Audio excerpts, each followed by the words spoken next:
Welcome back. I'm Connie Sokol, your host of Call to Create, and we are delighted to have a beautiful guest today, as beautiful in her literary work as she is as a human being. We are so happy to have Allison Hong Merrill here today. Hi, thanks so much for being with us. Thank you so much for having me, Connie. I have loved following her work and what she's done. And I swear every second day there's another award that your book is getting. But we'll talk about that in just a moment. First, if you don't know much about Allison, you are in for a treat. She was born and raised in Taiwan and came to the US at the tender age of 22, knowing very little English. However, she got doing, and learned the craft to the point that she was able to earn an MFA in writing from the Vermont College of Fine Arts. And we're going to talk about the incredible process that she went through on that. She is also now an editor at Dialogue Journal, and she writes in both Chinese and English, and both fiction and creative nonfiction, which means she spends a lot of time looking up a lot of words, as she said. She is a Pushcart Prize nominee, and the list of awards goes on, both national and international awards, the National Championship of the 2010 Life Story Writing Competition, the Grand Prize in the 2019 MAST, the inaugural winner of Sandra Carpenter Prize for Creative Nonfiction, on and on and on. Her memoir, 99 Fire Hoops, was released in September 2021 and still continues to garner awards. So thrilled to have you here today. Let's start right out of the gate. I know a little bit about immigrating. I came from Scotland with my family to the US, so I know a little bit of that. And I remember the transition. That is a huge transition to come from Taiwan, Taipei, right? You get here there at 22. Take us through that for a second. What made you decide to do that? What was the catalyst for you making that big leap? Thank you so much for the question, Connie. So I came here from Taiwan when I was 22, and I had to backtrack a little bit. So I was raised in a Buddhist family. And so growing up, it was everything was Buddhist, or we follow traditions. Although my parents were not particularly religious in a way, like, they were inactive in their faith, but they were claimed to be Buddhist. So when I was 13, missionaries from the Church of Jesus Christ of Latter-day Saints came to teach my family the gospel. And that was my first encounter with the church doctrine. And I love everything the missionaries shared with me because I felt something different. And I knew that was something I always wanted. That was the message of family, of just everything about the church teachings always came back to the essential core of family is the most important thing in your life, right? And so I didn't know that was what I always wanted until the missionary shared that message. And I thought, I want to follow this path. And so when I was 15, I chose to be baptized into the church. And at the time, my father was opposed to the idea, but, I told my father, why is it that I have to disobey you to do good? Why do I have to, be that kind of disobedient child to choose the good, the church? And so he let me continue to go to church. But then when I was 21, I dropped out of college to serve a mission, and that was acceptable to my father. He was very unhappy. So he disowned me for that decision. So after my mission, I was 22 and I couldn't go back to school because the educational system in Taiwan wasn't set up to accommodate a member of the church to just drop out or to defer their education to serve a mission and then return. That wasn't the case in Taiwan. It was not BYU. So after my mission, I couldn't go back to school and I could not go home because my father disowned me. I didn't have a home. And so I was at this crossroads in my life where I had to make important decisions, and I had no idea what even considerations, what options I had.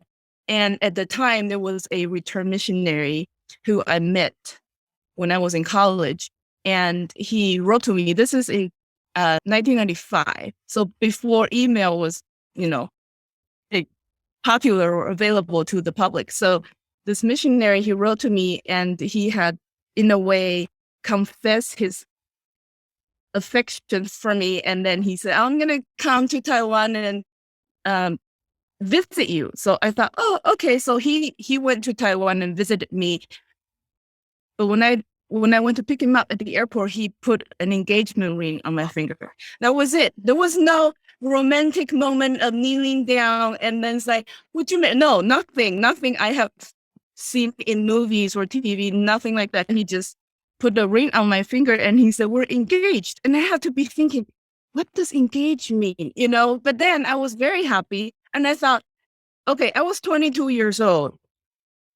Practically, like my brain was not fully developed. I was not mature and I was still a little bubbly girl at the time. And I was like, oh, this is a dream come true. Like, I have a future husband. I have a future home in America with this man.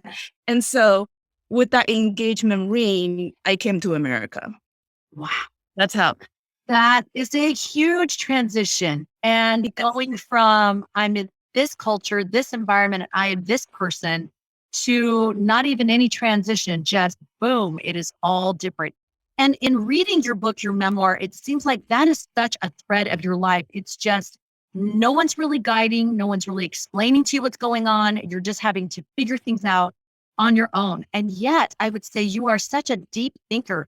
Even at the age of 7, you were asking questions about happiness and about the meaning of life. I mean, at the age of 7.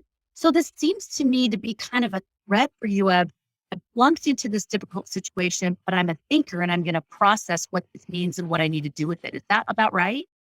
Yes, exactly, Connie. So I feel like, and I cannot speak for other people, but personally, I feel like the environment that I grew up in sort of gave me the opportunity to grow into the person that I am. And so I started contemplating the concept of death when I was about 4 or 5 years old.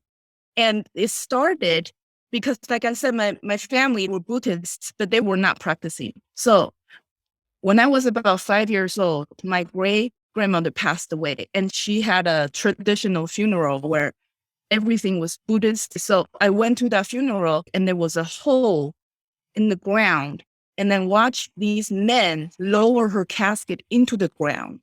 And I was thinking, wait, what are they doing? Because nobody in my family had ever talked to me about death, right? So I didn't know what was going on, but I knew my great grandmother's body was in that box. And I was thinking, don't do that. That's horrible.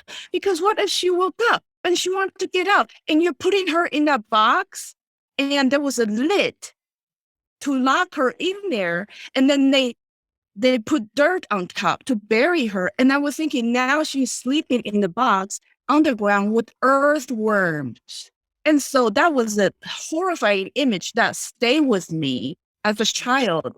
I went home and at night, I was able to sleep at home on my bed, but my great grandmother was left behind sleeping in a different place. Why is it that we were sleeping in different places, right?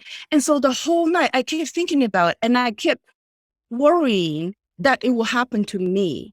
Wow. That someday somebody was going to leave me underground the way that they did to my great grandmother. And of course, it made no sense, right? No one was explaining.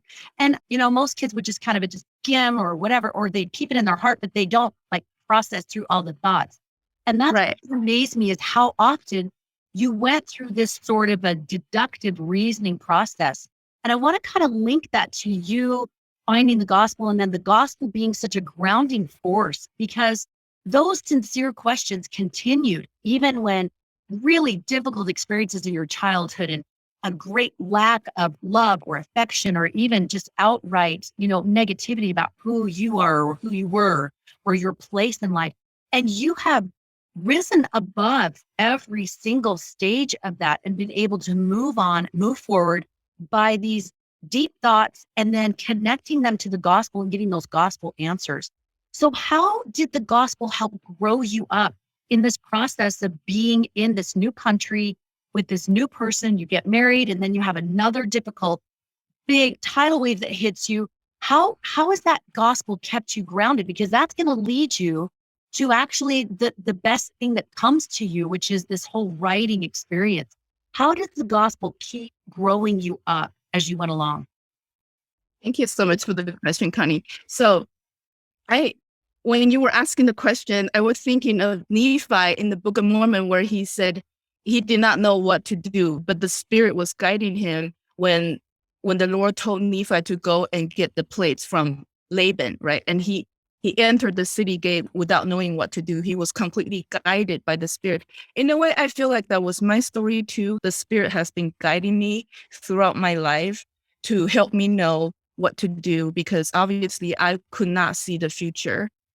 I could not plan my life according to what I saw, so the Spirit was guiding me throughout the way. But I am not as faithful or loyal or righteous as Nephi, because even though I knew that the Spirit has been guiding me, sometimes I rebel against the prompting of the Spirit. Sometimes I stray away and try to be smart on my own, make my own choice, and then turn out to be that was the wrong choice. And then I got hurt, or I bump into something and I got bruises all over. And then I had to come back to Heavenly Father and say, I'm so sorry. I did this wrong. I didn't listen to you. Please give me another chance. And the beauty about the gospel is Heavenly Father is always willing to give me a second chance, a third chance, a fourth chance. Forever, He is allowing me to repent, and He will forgive me for the bad choices that I made. And He's happy every time I return to Him. And that is how I feel like, and that Heavenly Father loves me. This is the way that I feel Heavenly Father is manifesting His love for me, is that He is accepting of who I am.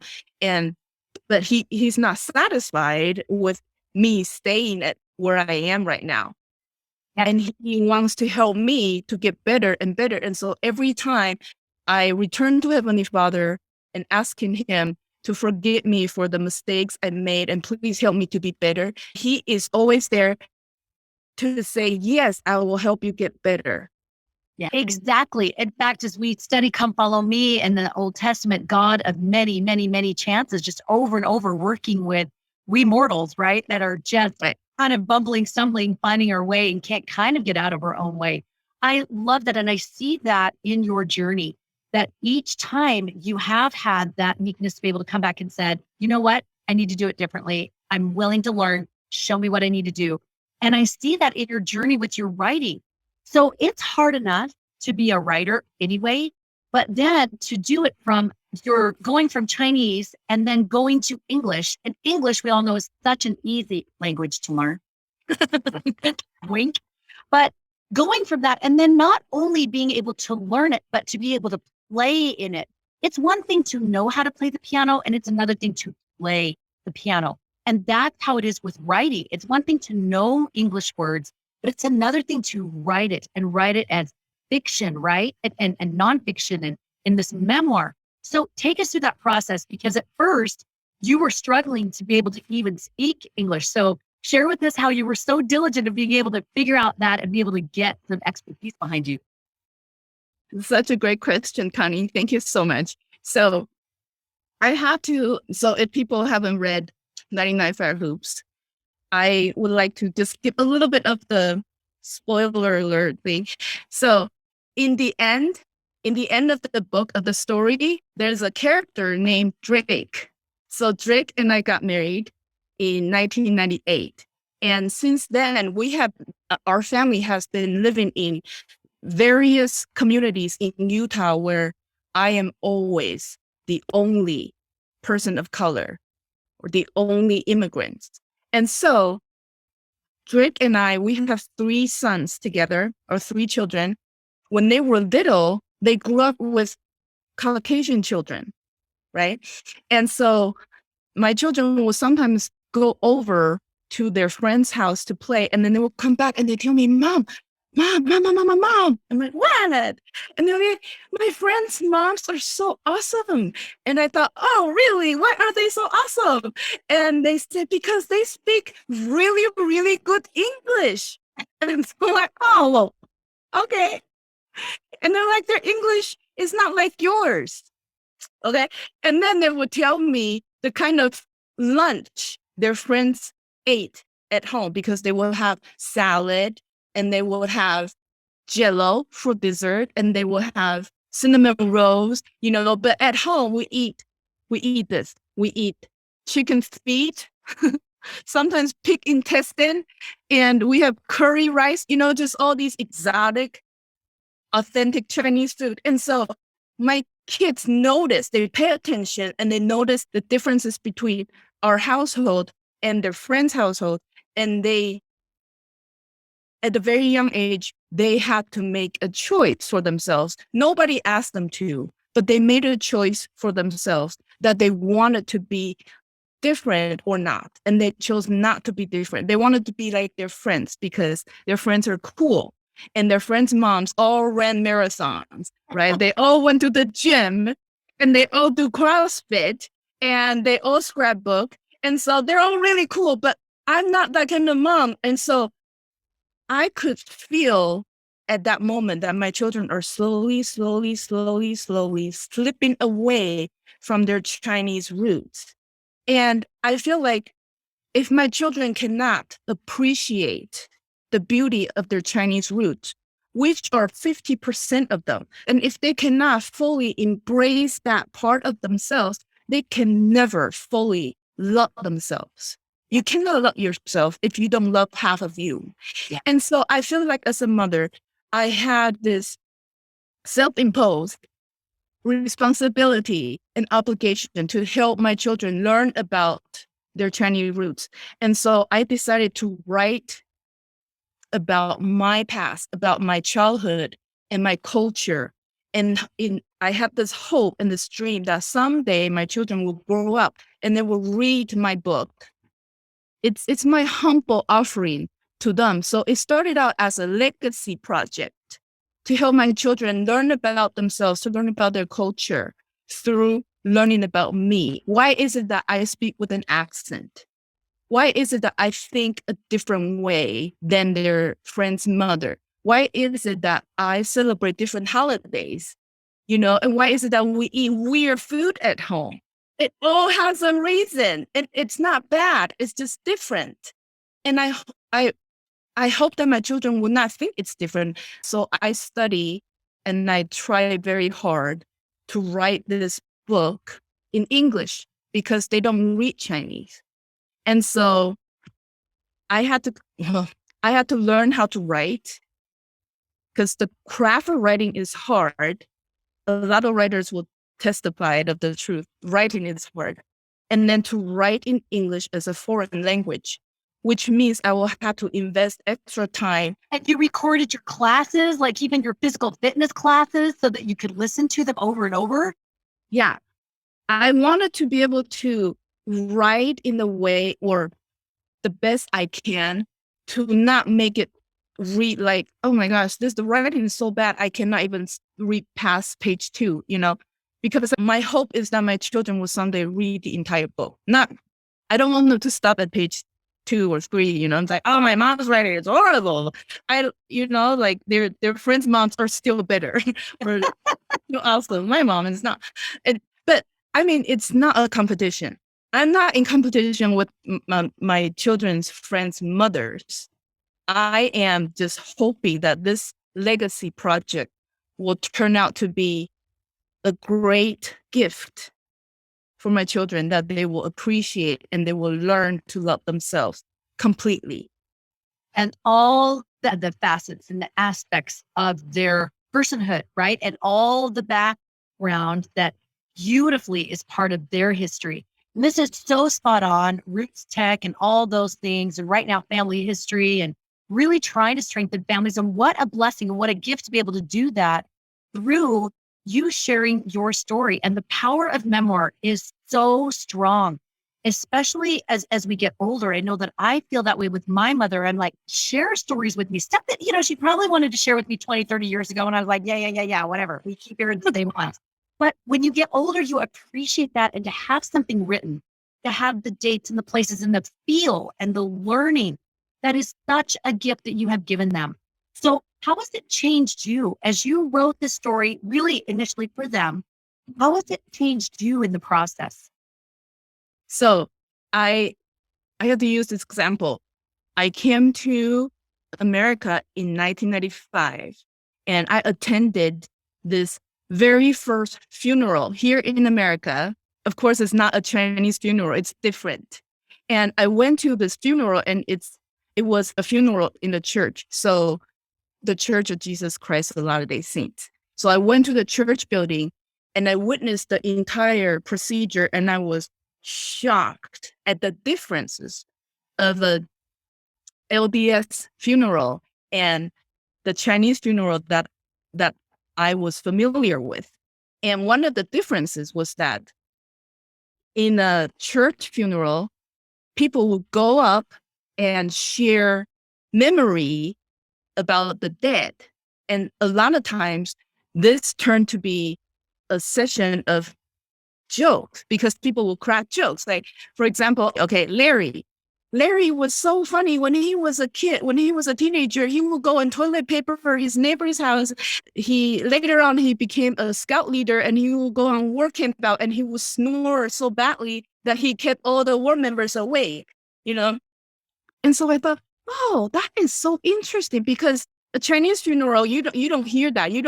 That wasn't a thing, right? And so I thought that is very interesting. And it got me thinking, because I always think, and I think. And then it was like, what if it's my funeral?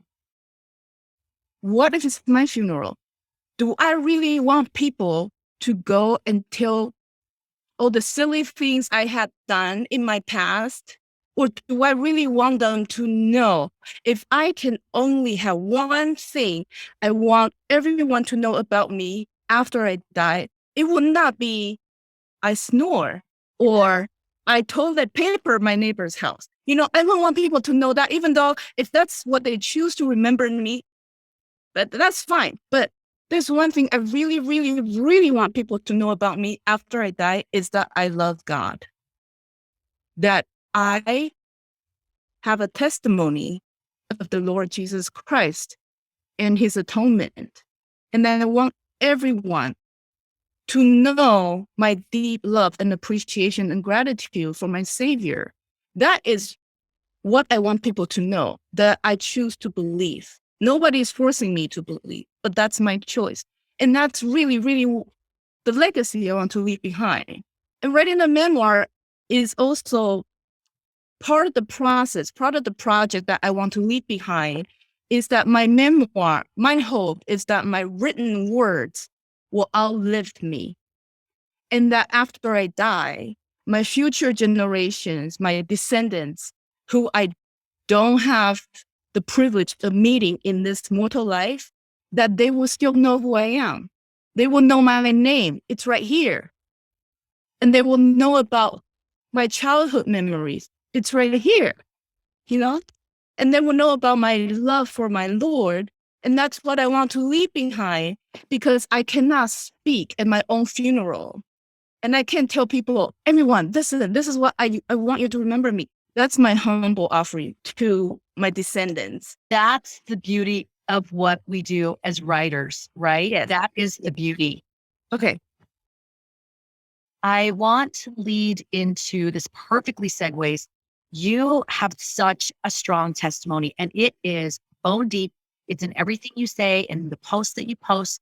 You recently posted an experience where you were invited to come on a podcast. And this is a thing for writers, for creatives. You worked, you slayed, you birthed this literary baby, right? This is a legacy for your children. It's a legacy you're leaving of yourself. Your heart and soul is in every line of this, especially when it's about your childhood, which is unbelievable, the things that you went through and came out so beautifully. And you have this opportunity to go on this podcast that reaches millions. Tell us about this experience and how it turned out differently than what you had thought, and what was the driver for why you made that decision. Thank you.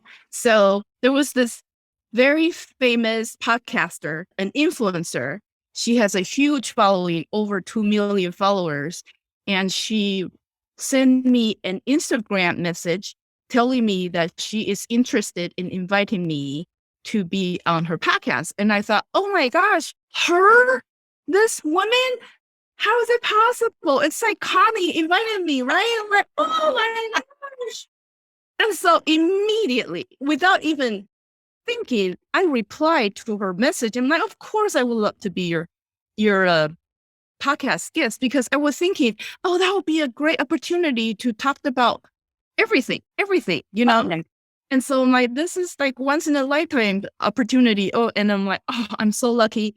And so then she sent me that message on a Friday, and she said, let me read your book over the weekend and I'll get back to you on Monday. And I thought, okay, yeah. Most people told me they could finish reading my book in 2 days. And so I'm like, oh, that's amazing. It only took me 6 years to write, right? It took you 2 days to read. No problem. Just read. And so Monday, she sent me back, she emailed me this time. She emailed me and she said, hey, I finished reading your book. And she gave me all this praise. And then she said, I still would like you to come to my podcast and talk about your work and introduce yourself to my audience. But I want to let you know a little bit about myself because, okay, and this is my fault. I only knew that she was very famous, but I didn't research her well enough to know this part of the information that she was going to share with me. And she said, I am a former member of the Church of Jesus Christ of Latter-day Saints. And I am very honest, very brutally honest with my feelings towards the church.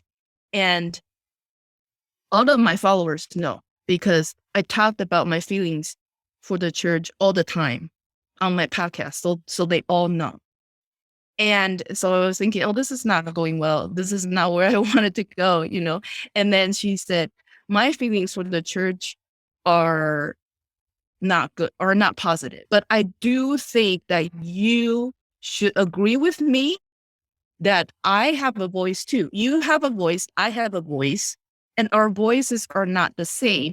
But we should all have the same opportunity to voice our opinions and our feelings and share our thoughts. And so I just want you to know that when you get to my podcast, and it's inevitable, I'm going to ask you about your faith, and then I will counter. Because she's like, I read your book and I know how you feel about your church, and I have the opposing or the opposite feelings, and I want you to know this is going to happen. And so I thought, well, I cannot do it because I don't like to get into a religious debate, planned or unplanned. I just don't really like it. It's like how, some people don't like to talk about politics because they can't handle the heat. That's me. I don't like to talk about politics, and I don't like to talk about, I love to talk about my faith, but not with people who I know will come back and like attack me, and then we'll turn it into a very unpleasant discussion. So I turned her down. I turned down her invitation to be on her podcast, and I knew I just threw away this golden opportunity of publicity because I'm like, that was a dream. But dreams sometimes can turn into a nightmare. And I think this is such a huge piece, especially for creatives that are listening, because especially when you're getting your book out or whatever it is, your musical piece, whatever it might be, and you're getting it out there and you're looking for those opportunities, and all you can see is the bling. All you can see is, but this would be so great, and not realizing how it could actually play out. And I was so impressed when I read that post that you knew in the moment, this is not a fit. This is not going to be okay. And you have no idea how that actually would have gone, and that the publicity may not have been a good thing for you in the long run. That you knew that that was not a space for you to play in, and put that testimony that you just shared with us so beautifully, put that at the core and said, does this nurture this testimony? Does this nurture other people's testimonies? And I think that's a huge piece as creatives, is that stewardship that we have over the talents and abilities we've been given. That whatever the driver is, it needs to be doing it for him in some fashion. And however overtly or not, that is at the end of the day, it is a testimony. Whatever our creative ability is, it's a testimony. So let's kind of just segue that. I love how you did that. I love the inspiration of that. Let's segue beautifully then into your writing. How did you do this? That MFA, how was that process? And I know our time is getting short, but what were some of those learning moments? Can you think back to some of those significant sort of switch points where you're like, I know I'm a writer, or I know that I'm going to finish this, or I know that I'm going to see this through and it's going to be successful? Were there any significant points that you had to make a decision? Yes, I'm going to continue. No, I'm not. Were there any points that come to mind? There is a point, this was maybe in 2015. So I attended this writers conference. The keynote speaker that year was Jennifer Nielsen. And she gave oh my gosh. I was there. Phenomenal.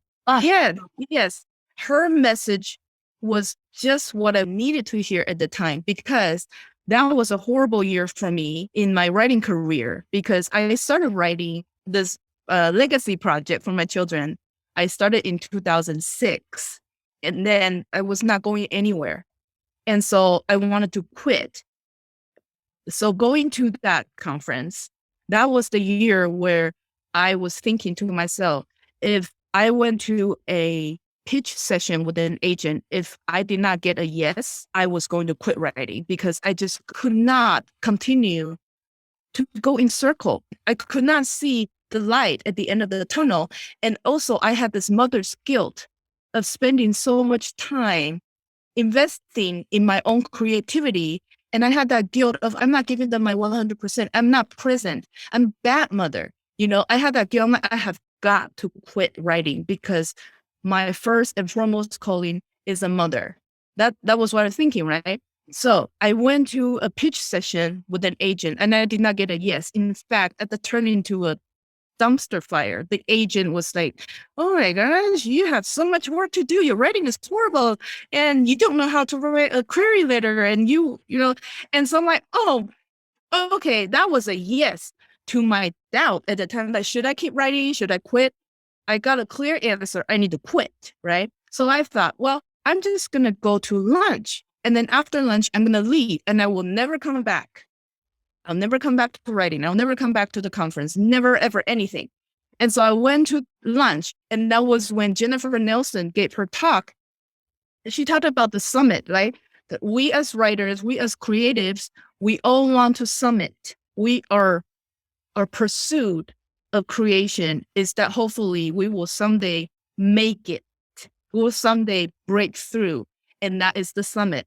But the way up to the summit is very challenging, and some people summited earlier than others, right? Some people are already there, and some people are still struggling to get up, and then they fall back down, and they keep trying to get back up.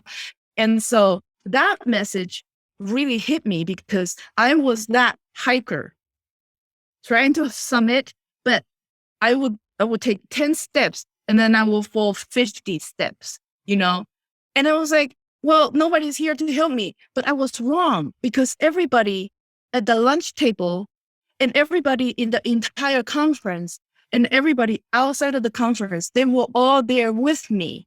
We were doing this together. We can support each other. We can lift each other. I wasn't hiking alone. And that message helped me look at my writing career with a different perspective, that yes, writing can sometimes feel very lonely, because you're doing it yourself, in your own office. And for me, because I tried to get rid of that mother's guilt as much as I could. So I would get up really early in the morning to go to my office and start writing. And, here in Utah, winter was brutal, especially early in the morning. If you wake up at 5 a.m. in the Utah winter day, right, it was still pitch dark outside, and it was so cold. And I would every winter morning woke up and I would go to my office, and I had a standing desk. And I would stand in front of my desk, and I would look out the window, and there was nothing. It was just nothing. And I feel like that was my future. It was just nothing. I can't see the light, right? But every morning I went there, because that's where my creative consciousness and me, we made a deal that every day at that time we will meet. My creativity told me, hey, Allison, I start working at 5 a.m. right here. Come meet with me, right? And so every day I report to my desk to meet with my creativity. And I'm like, here I am. What should I do? And my creativity will tell me, well, you write. But before you write, you pray. Okay? You pray for help, because I need a lot of help. And so I will pray, and then I will start writing, and I will type and type and type. And then I will cry and cry and cry because I just could not see where this is all going. I couldn't see it. And so writing for me, yeah, it's lonely and it's hard and it's not worthwhile, right? And my kids are still in another room needing me. And why am I here? We're doing this for no one, for nothing. And so I keep wanting to go back.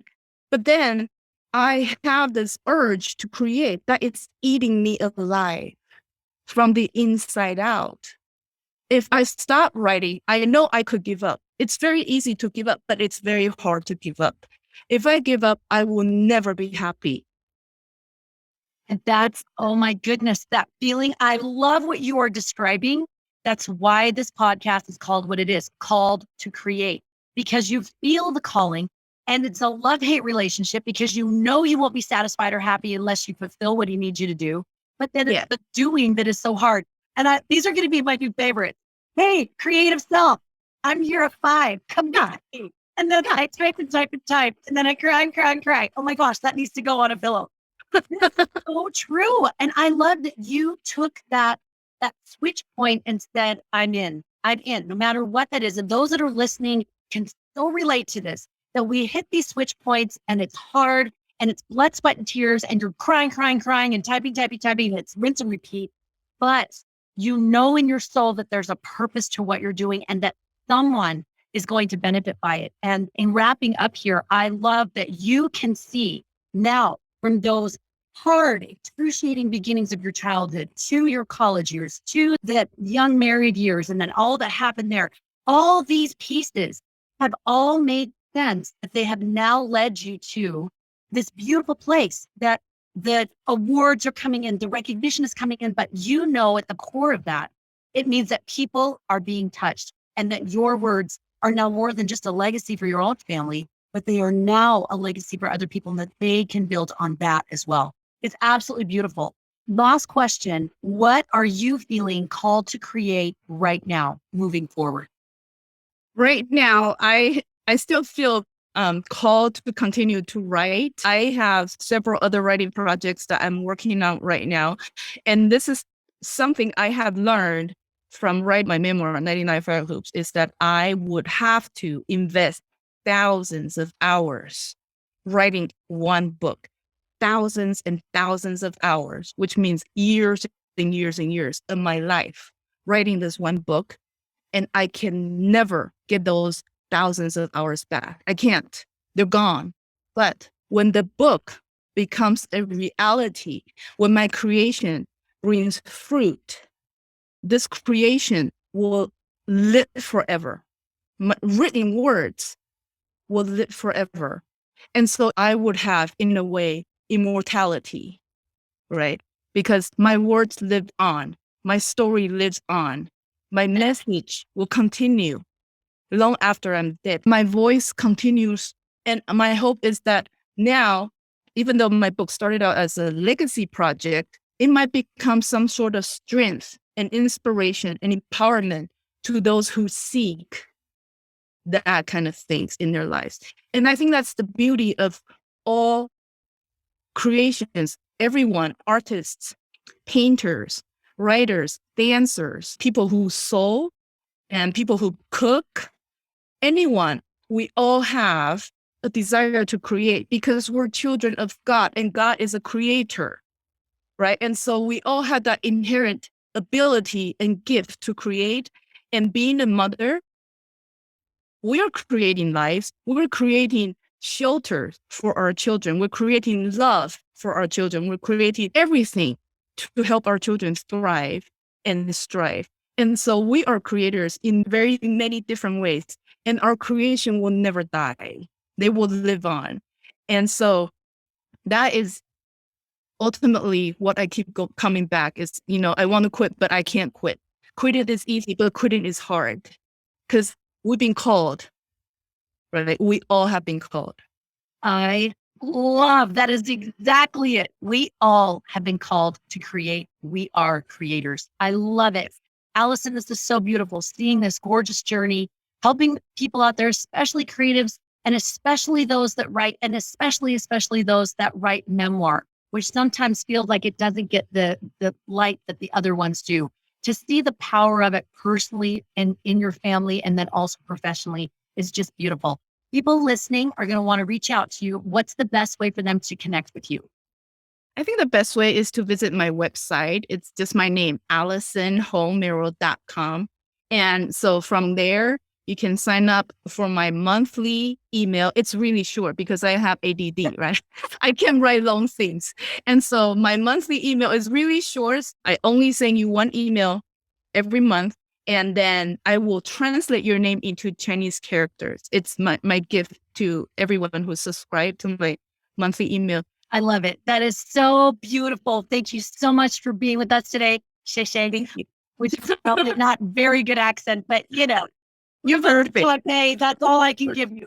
Thank you so much. For those listening today, hope you enjoyed it as much as we did doing it. And if you like these, then go below, rate, review, and subscribe, and let us know other things that you would love to hear about, because we're here to help you on your journey being called to create.